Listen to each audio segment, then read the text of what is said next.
मेरे प्यारे भाइयों और बहनों, आप सबको मेरा हार्दिक प्रणाम। पिछले दिन सबने मिलकर स्वामी विवेकानंद की जयंती मनाई थी और उसी अवसर पर एक व्यक्ति ने मुझसे कहा, स्वामी विवेकानंद वर्तमान काल के महान संत हो गए हैं। उन्होंने अपने जीवन में उच्च शिक्षा प्राप्त की। वे एक विद्वान और ज्ञानी इंसान थे। आजकल ऐसा देखा गया है कि 20वीं सदी में जो भी संत हुए हैं वे पढ़े लिखे विद्वान रहे हैं।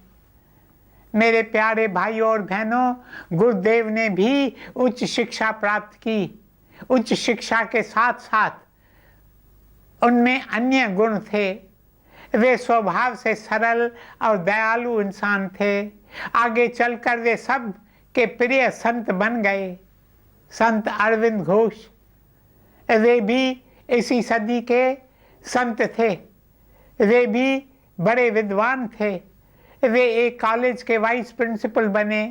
इस सदी में ऐसे कई पढ़े लिखे ज्ञानी पुरुष संत हो गए हैं। संत रामदास, बेशक उन्होंने उच्च शिक्षा प्राप्त नहीं की थी, पर अंग्रेजी भाषा में निपुण थे। वे अंग्रेजी भाषा अच्छी तरह बोलते और लिखते थे। आगे उस व्यक्ति ने पूछा, क्या कोई अनपढ़ इंसान इस जमाने में संत नहीं बन सकता है? मेरे प्यारे भाइयों और बहनों, इस प्रश्न का उत्तर मैं आपको किन शब्दों में दूं? संत बनने के लिए पुस्तकों की या शास्त्रों के ज्ञान की जरूरत नहीं होती है। मैंने गुरु की शरण में उनके चरणों में बैठकर यही एक सबक सीखा कि पुस्तक के ज्ञान से केवल वाद विवाद खड़ा होता है और यही वाद विवाद तकरार का रूप लेता है। इस बाहरी ज्ञान से इंसान में जोश और गर्मी उत्पन्न होती है, उसके भीतर अहंकार उठने लगता है। इसलिए गुरुदेव कहते थे, सबसे पहले पुस्तकों के ज्ञान को तुम भुला दो, क्योंकि कई बार यही ज्ञान आध्यात्मिक मार्ग में सबसे बड़ी रुकावट बन जाता है। भक्त और भगवान के बीच यह ज्ञान एक दीवार बनकर खड़ा हो जाता है। यदि भगवान की शरण में आना है तो तुम अपना सब कुछ भुला दो। एक अबोध बालक बनकर प्रभु की शरण में आओ। उद्धार करो भगवान, तुम्हारी शरण पड़े भव पार करो भगवान, तुम्हारी शरण पड़े।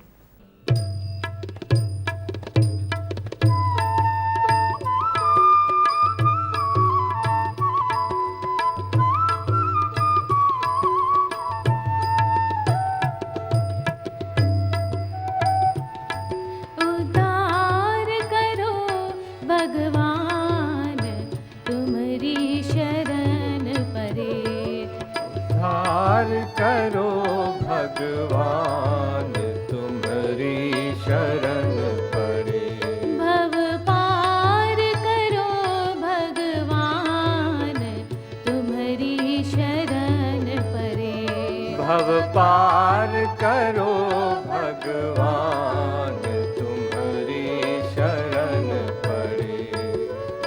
शरण पड़े, शरण पड़े, शरण पड़े, शरण पड़े। उद्धार करो भगवान, तुम्हारी शरण पड़े। उद्धार करो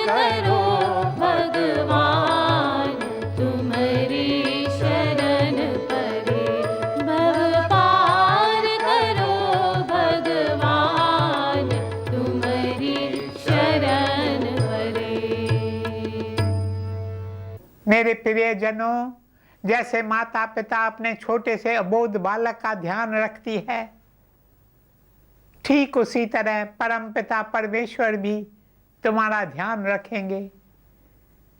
मेरे प्यारे भाइयों और बहनों, आज जब मैं उस व्यक्ति के प्रश्न पर गौर कर रहा था तो मेरी आंखों के सामने प्रभु के एक भक्त की तस्वीर आ गई जिसने शिक्षा प्राप्त नहीं की थी।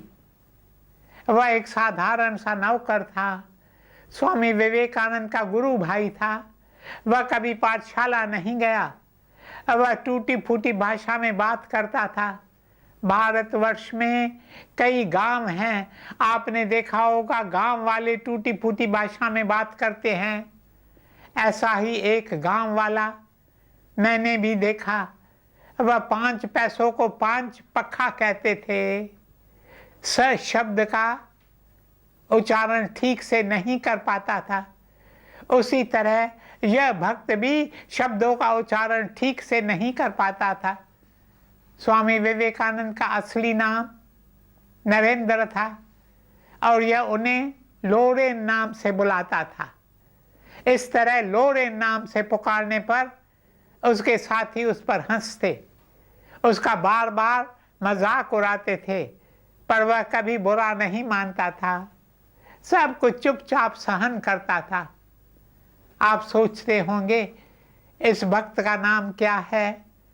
इस भक्त का नाम है रक्तूराम। रक्तूराम बिहार के एक छोटे से गांव में एक मजदूर परिवार में इसका जन्म हुआ। इसके पिता दिन रात कड़ी मेहनत करते थे, पर सारा दिन मजदूरी करने पर भी उन्हें इतने पैसे नहीं मिलते थे जो अपने परिवार का पेट भर सके। कई बार तो उन्हें भूखे ही रहना पड़ता था। बेचारे भूख सहकर अपना जीवन बिता रहे थे। ऐसे गरीब परिवार में इस भक्त का जन्म हुआ। अभी रक्तूराम 5 वर्ष का ही था कि उसके माता पिता दोनों ही परलोक सिधार जाते हैं। अब यह छोटा सा नन्हा बालक बड़े संसार में अनाथ हो जाता है। कौन इस बालक की देखभाल करे? उसके एक चाचा थे जो कहते हैं, मैं इस छोटे से बालक को रास्ते में नहीं छोड़ सकता। इस भरे संसार में मैं इसे अकेला नहीं छोड़ सकता। और वे उसे अपने साथ घर ले आते हैं। इधर गांव में भी अकाल पड़ा और इस अकाल के कारण चाचा की आर्थिक हालत भी खराब होती जा रही थी। जो भी जमा पूंजी उनके पास थी वह अब धीरे धीरे समाप्त हो रही थी। जैसे कि आप जानते हैं, बिहार में बहुत गरीबी है। वहाँ कई इलाकों में ऐसे लाखों लोग हैं जिन्हें पेट भर खाना नहीं मिलता। कई लोग पेड़ के पौधे और कौल पौधे खाकर अपना जीवन बसर करते हैं।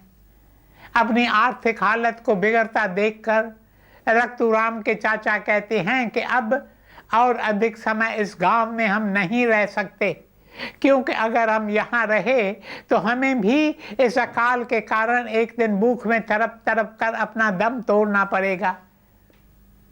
वे मन ही मन सोचते, कितना अच्छा हो अगर मैं कोलकाता चला जाऊं। कोलकाता बड़ा शहर है और वहाँ पर कोई ना कोई काम मुझे ज़रूर मिल जाएगा।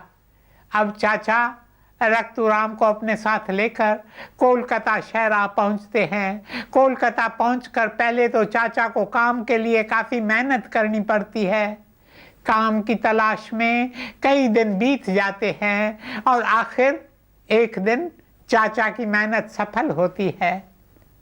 उन्हें एक मजदूर का काम मिल जाता है, पर सारा दिन मेहनत करने पर भी उन्हें पेट भर खाना नहीं मिलता है। कोलकाता पहुंचकर भी उनकी हालत में सुधार नहीं होता और एक दिन चाचा अपने भतीजे से कहते हैं, बेशक तुम उम्र में छोटे हो, तुम्हें कम पैसे मिलेंगे, पर मैं चाहता हूं कि तुम भी कोई ना कोई काम ढूंढ लो। अगर तुम किसी के घर में नौकर बनकर काम करोगे तो कम से कम तुम्हें वहां पर पेट भर खाना तो जरूर मिलेगा, तुम्हारी देखभाल, तुम्हारा पालन पोषण तो होगा। चाचा के कहने पर यह छोटा सा बालक काम की तलाश में निकलता है। वह सोचता है कोई नौकरी मिल जाए। नौकरी की तलाश करते करते उसे एक घर में काम मिल जाता है। उस घर के मालिक का नाम था रामचंद्र दत्त। अब बालक रक्तुराम इस घर में मन लगाकर काम करता है। रामचंद्र दत्त भी एक दयालु इंसान थे, रामकृष्ण परमहंस के भक्त थे। वह बार बार दक्षिणेश्वर मंदिर में रामकृष्ण परमहंस जी के दर्शन के लिए जाते और उनकी दी गई शिक्षाओं को अपने जीवन में उतारने की कोशिश करते थे। इसलिए उनके घर का वातावरण अन्य घरों से भिन्न था। घर में अधिक तरह प्रभु के बारे में, उनकी लीलाओं के बारे में ही बातें होती थीं। क्योंकि रक्तुराम भी उसी घर में रहता था, इसलिए प्रभु की बातें, उनकी लीलाओं के बारे में वह सुनता रहता था। इस छोटे से बालक का हृदय कोमल, सरल और पाक था और निर्मल कोमल हृदय पर प्रभु की बातें गहरा प्रभाव डालती हैं। एक दिन घर का मालिक अपनी धर्मपत्नी से कहता है, मेरे गुरुदेव रामकृष्ण परमहंस का कहना है, यदि किसी मनुष्य के दिल में प्रभु को पाने की प्यास है तो एक ना एक दिन उसे जरूर प्रभु के दर्शन होते हैं। He who constantly longs for the Lord, he will surely attain God one day. जब रक्तुराम ये शब्द सुनता है तो उसका मन होता है कि वह भी प्रभु के दर्शन करे। अगले दिन वह देखता है कि मालिक अपने पुत्र को प्रभु को प्राप्त करने का मार्ग बता रहा है।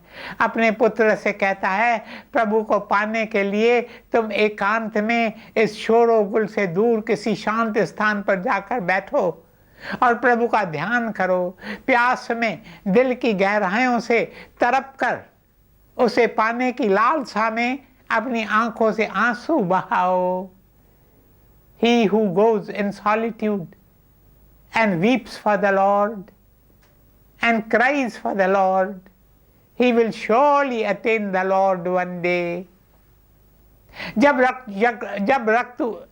रक्तुराम ये शब्द सुनता है तो इन शब्दों का उसके कोमल दिल पर गहरा प्रभाव पड़ता है। कहते हैं, जैसी संगत वैसी रंगत। घर का वातावरण उसे प्रभु के नजदीक ले जा रहा था। अब तो बालक ने इन शब्दों में अपने जीवन को ढालना शुरू कर दिया।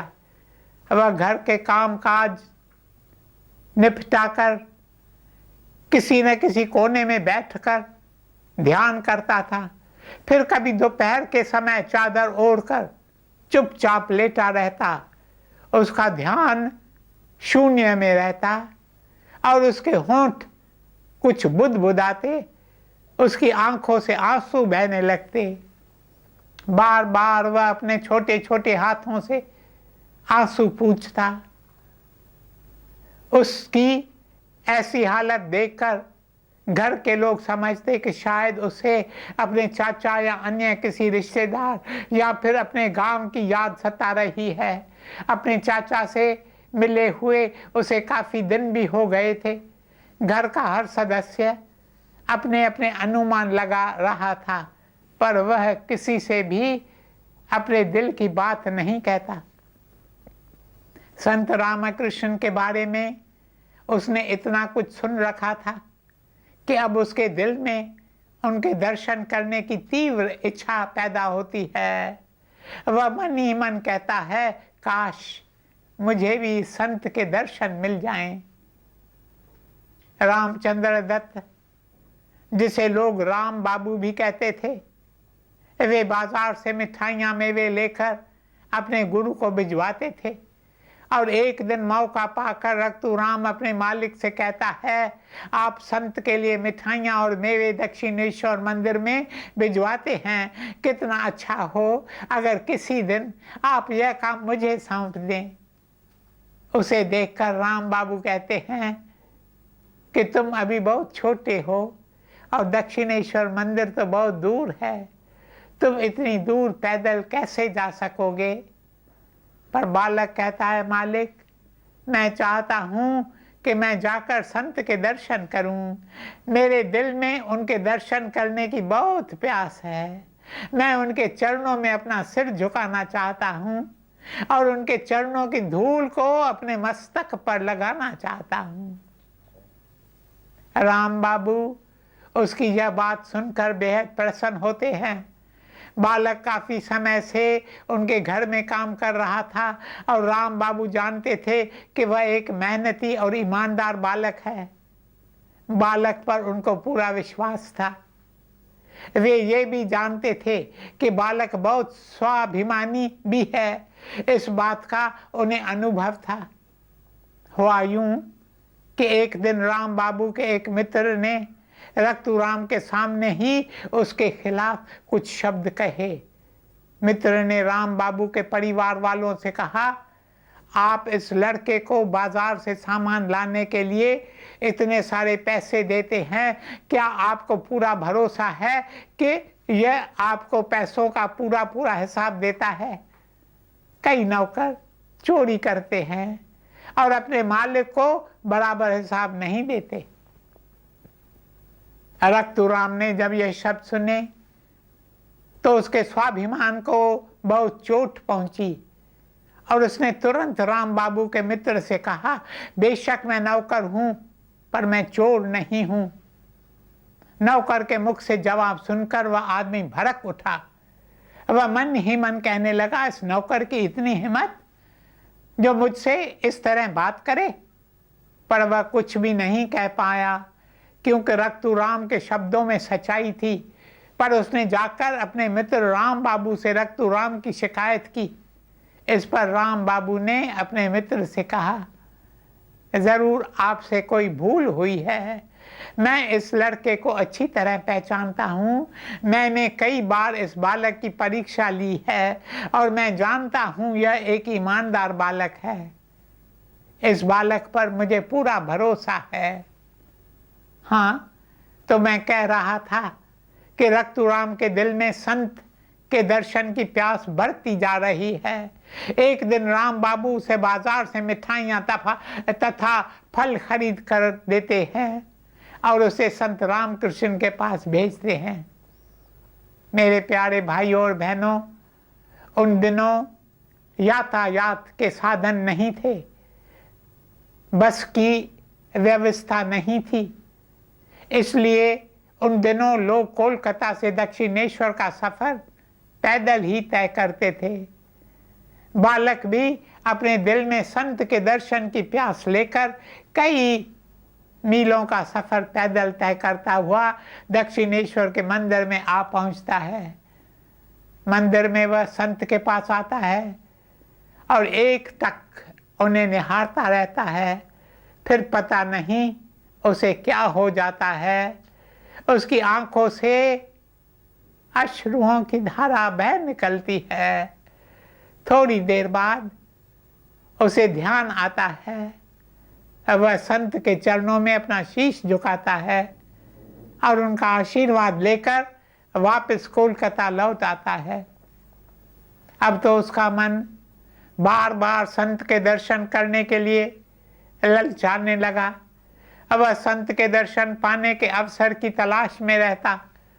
राम बाबू ने उसे एक दो अवसर और भी दिए। उसके बाद संत रामकृष्ण कुछ समय के लिए दक्षिणेश्वर मंदिर छोड़कर अपने गांव कुमारपुकर चले जाते हैं। अब तो रक्तूराम का हाल बुरा था। अब वह सोचता है, मुझे दक्षिणेश्वर मंदिर जाना चाहिए। मेरे घायल दिल को वहां शायद थोड़ा सुकून मिल जाए। मोहे लागी लगन गुरु चरणन की भव तरन की।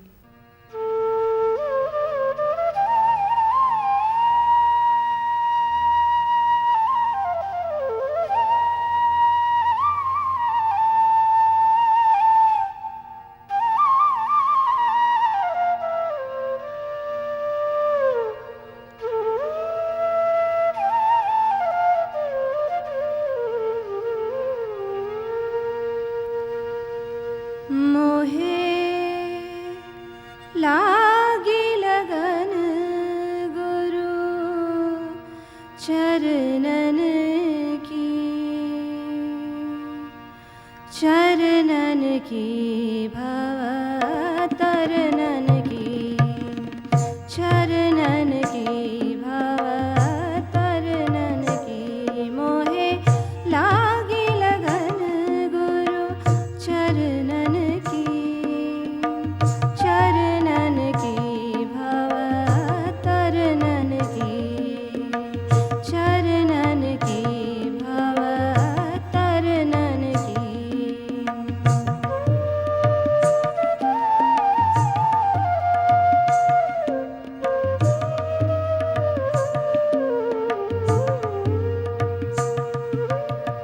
चरण बिना कछु वे नहीं भावे, चरण बिना कछु वे नहीं भावे।